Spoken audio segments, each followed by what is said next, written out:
It's back! I'll be honest, after skipping out on the 2018 Olympics and the transition to new hardware, I actually thought that we had seen the last of Mario and Sonic partaking in the Olympic Games. The series has had its highs and lows across the 9 different games and 4 consoles, but for the most part, as time went on, the lows were getting more and more common. Not even the arcades were safe from this Olympics tag team. Oh god, even mobile got a shake at things. Just Sonic though, huh? Mario must have been too busy doing his hair that day. So, color me surprised when I realized we were indeed getting another game in this series.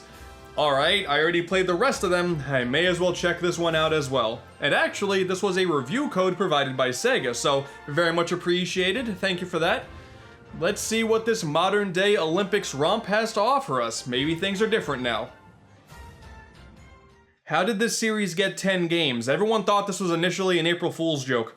Mario and Sonic at the Olympic Games! Oh man, points already for shortening the title on this one. Now it's just the Tokyo 2020 edition, rather than Sega trying to win the world record for the longest video game title ever made. This is the 4th time we're delving into the Summer Olympics, so as a result, we're inevitably going to be seeing a lot of content that is somewhat rehashed from the previous entries. However, there is one primary selling point that got me interested. Story mode! Hell yeah, dude! Now this is something that's not unfamiliar to the series. I mean, that's why I would say Winter 2010 on DS is so entertaining. But with some upgraded production values, I am all in with how dumb this is about to be. It's a peaceful day in Tokyo when best friends Mario and Sonic receive a special gift, a video game console designed to let them enjoy the Olympic Games of the past, the Tokyo 64. It's awfully convenient since not only is it an obvious N64 nod, but 1964 is legitimately the last time the games took place in Tokyo. Kinda cool. Ah, of course, the console was actually from Bowser and Dr. Eggman as part of their brand new master plan. But before our heroes get the chance to turn the machine on themselves, Bowser gets impatient and runs in, with Eggman following suit. And then a frightened Luigi accidentally activates it himself by slamming into it. Good on you, man. Thanks for starting this whole thing. This sends our heroes, enemies, and a single Toad back in time. Good old-fashioned pixel aesthetic and all. So it's pretty straightforward, everybody needs to make it out of the game console successfully. Easy enough. Some extra plot points do pop in occasionally, like everyone needs to collect a bunch of Olympic medals, and then you can also recruit a ton of familiar faces, but it's all pretty simple. Oh, hold the phone, is that Zavok? Oh, thank God. Yeah, this is totally dumb, but in the best of ways. When exploring during the modern times, the environments actually look pretty great. There's not much to do aside from progress the story and collect a few info cards, but since that is all there is to do, these segments never really outstay their welcome. You go from chapter to chapter on a pretty frequent basis, and you're constantly told where to go next, so it's a really easy adventure to digest. And the music is unexpectedly really good. Half of what kept me engaged was simply getting to listen to the sweet jams as I ran across Japan. It's really catchy. And as for the old school segments, these look straight out of an early 2000s Newgrounds animation, and that's absolutely amazing. Choppy animations, an awkward blend of 8-bit and 16-bit graphics, the story feels right out of some sort of top-tier fanfiction.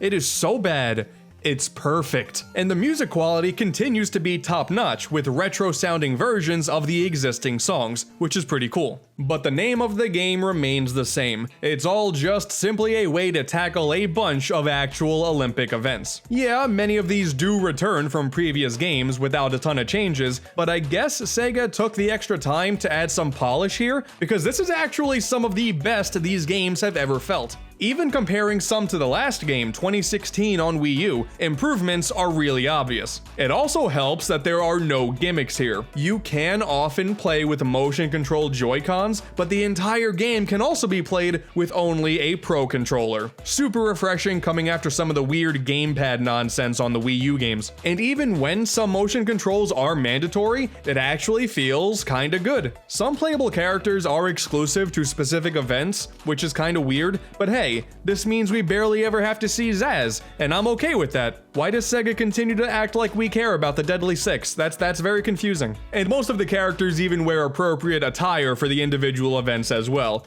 pretty cool in all honesty. Even if we do get to see Eggman's feet, I don't really like that one so much. And we also learned that Wario has weird, and some would say no, nipples. I know this is a very striking revelation to us all. I was even featured in an article about this because this is truly what gamers care about.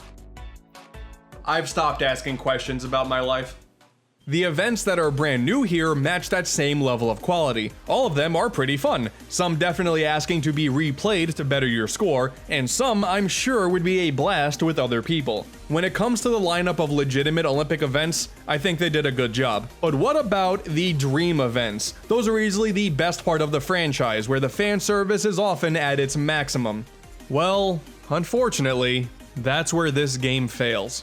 There are only 3 this time around: Dream Karate in the Mushroom Kingdom from Mario Odyssey, Racing in Metropolis from Sonic Forces. This is a lot more fun than the actual level this is based on, by the way. And Shooting. Just with a Japan gimmick, I guess. Yeah, this is a huge disappointment. This also means we don't get a slew of new remixes as well. Super lame. It's pretty weird too that they stuck to the newest games in each franchise, and that's it. I mean, Rio 2016 didn't feature any Dream events, so we've never gotten to experience Summer Dream events in HD, which alone would have made them a pretty big deal in this one. But it's not as if they're bad. The shooting game is actually a pretty good time. It just sucks that what's arguably the best part of the franchise is practically non-existent here. But I guess to counteract this, we got a bunch of 2D events, continuing with the trend of feeling straight out of an old school Flash game. I love it. These were really entertaining, just lacking some of the depth that some of the modern games provided. And it's dumb.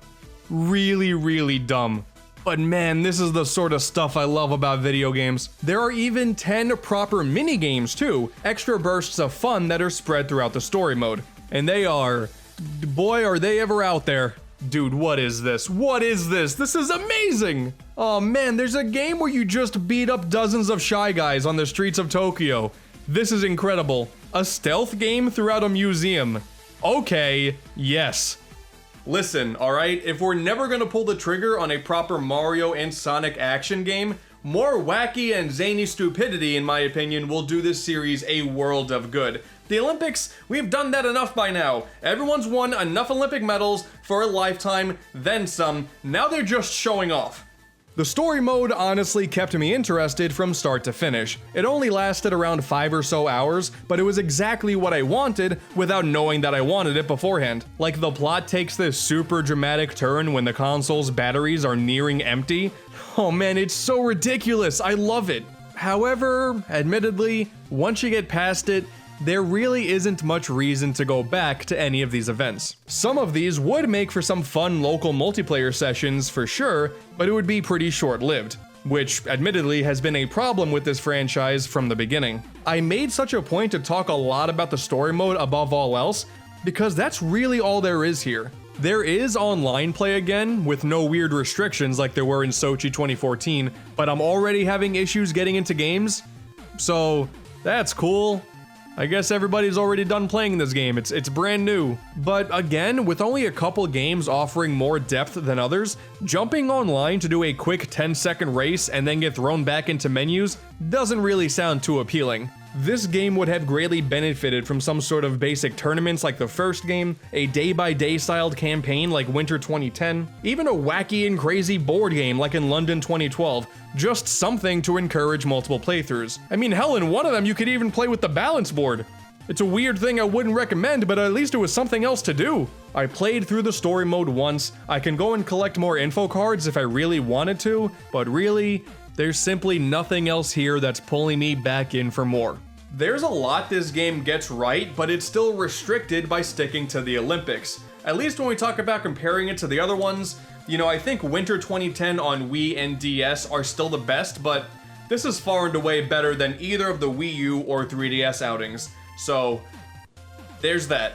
If we do ever get a Mario and Sonic at the Beijing 2022 Olympic Winter Games for the Nintendo Switch, then I will definitely play it. But until then, I think it's for the best that these developers take their talents and move on to more original ideas with these franchises. I think that'll be for the best.